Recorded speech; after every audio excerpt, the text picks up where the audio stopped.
Charge. Yan. Pero grateful pa rin ako sa taon na to kahit ganun kahirap yung mga pagsubok na pinaharap sa akin. Ngayon susubukan ko munang i-stabilize yung mga relationship ko sa mga tao. Kumbaga makikipag-chill lang muna ako sa kanila tapos tatry ko munang ayusin yung sarili ko. Kasi hindi naman ako makakapag-build ng relationship sa iba kung sarili ko mismo hindi maayos. Pero sa totoo lang, itong taon na to yung pinakamarami akong interaction, communication, o kung ano man yung tawag doon kasi may nakalaro rin ako sa ML, Dota, sa inyo.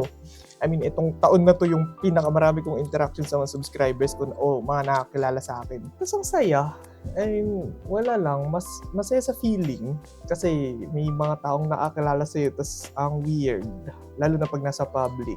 Yung pinaka gusto ko talaga maayos ngayon yung relationship ko sa Diyos kasi yun talaga yung pinaka nang hinayang ko nung nasira siya nung umpisa ng quarter na taon na to eh. Pero inaayos ko naman.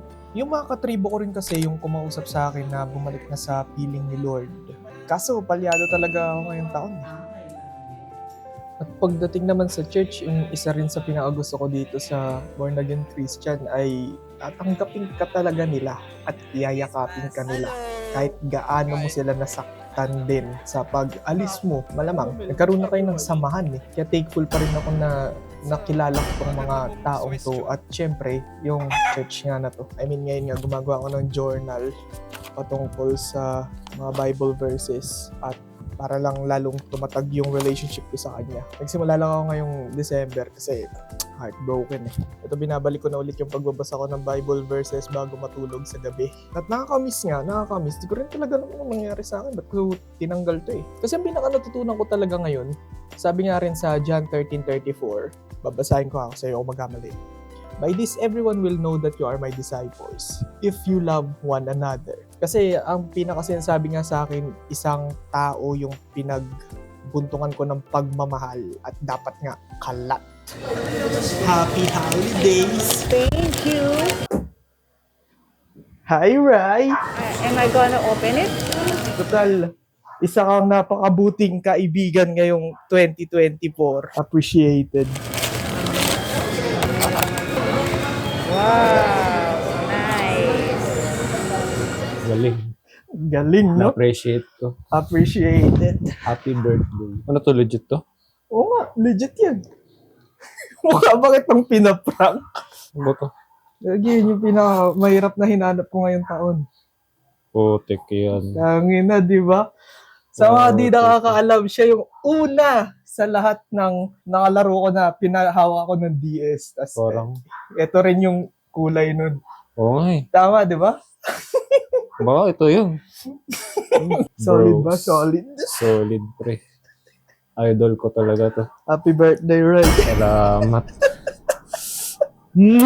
Kaya yung mga taong tumulong sa akin sa ganitong klaseng estado ng buhay ko, sila yung mas binigyan ko talaga ng emphasis pagdating sa taon na to. Kasi itong mga tao na to, sila yung mga nandyan. Nanay ko, si Ryan, tapos si leader ko sa church, si Papa Ang. Yan yung mga gumabay sa akin dito sa kung ano man tong klaseng phase ng buhay ko na to eh. Minsan napapaisip na lang talaga ako na baka nga totoo yung bros before host. Sorry lang, joke lang. Joke lang. Kasi isipin mo naman, pinagdala na ako ni James Borge ng Pansit Canton. Grabe si Borge. Grabe si Jarms. At sobrang na-touch ako na appreciate ko yun. Happy Holidays! Droga muna. Droga muna! Kumbaga kahit pa paano, gumaan yung holidays eh. As in, pag nandyan yung mga taong kahit pa paano sinusuportahan ka, ginagabayan ka, magaan. Tapos kaya ko na rin ginagawa tong video na to kasi magsisilbi na tong testimony mula sa akin, sa inyo.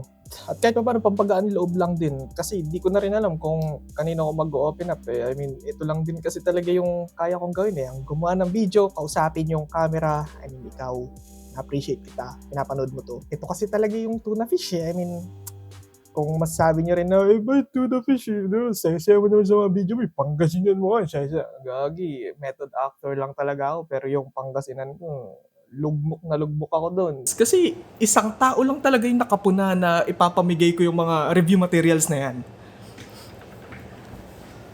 Si Idol na lang yung makakapagsabi sa inyo kung gaano kalugmok dun. Bali, iiwan ko na lahat ng negativities sa 2024 sa 2024. Kaya ako rin ginagawa rin tong video na to para i-remind yung sarili ko na ito na nga yung huling beses na makakasalamuha ko yung masasakit. Sa 2025, mag-focus talaga ako sa sarili ko at sa paggawa ng video. Kasi yun talaga yung kasiyahan ko rin paggawa ng video. I mean, yun yung nagmo-motivate sa akin, yun yung bibigay sa akin ng purpose. Saya ko yung gumawa ng video. I mean, yun, at nawala talaga yun, hindi ko na alam kung anong gagawin ko bilang Toda Fish. Siguro nga, down hard, fall apart. Pag nangyari yun. Kaya namnamin nyo, bawat moment ng life, mapag-good o bad, para mas maproseso nyo yung bawat emosyon na mararamdaman nyo sa hinaharap. Kumbaga, live in the moment.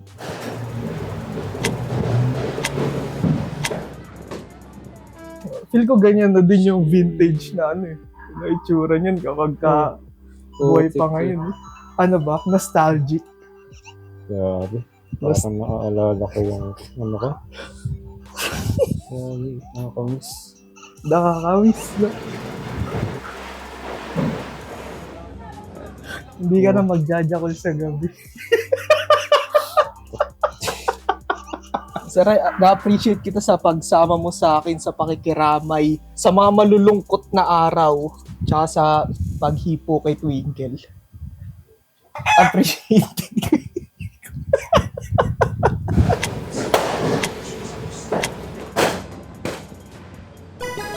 TCG Pocket.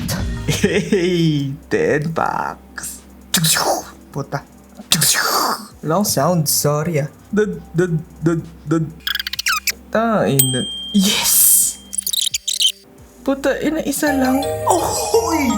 Uy! Kaso, kailangan ko ng panglaban. Maski Gyarados walang Gyarados 6 ang corny gagi. Pack you 10 packs.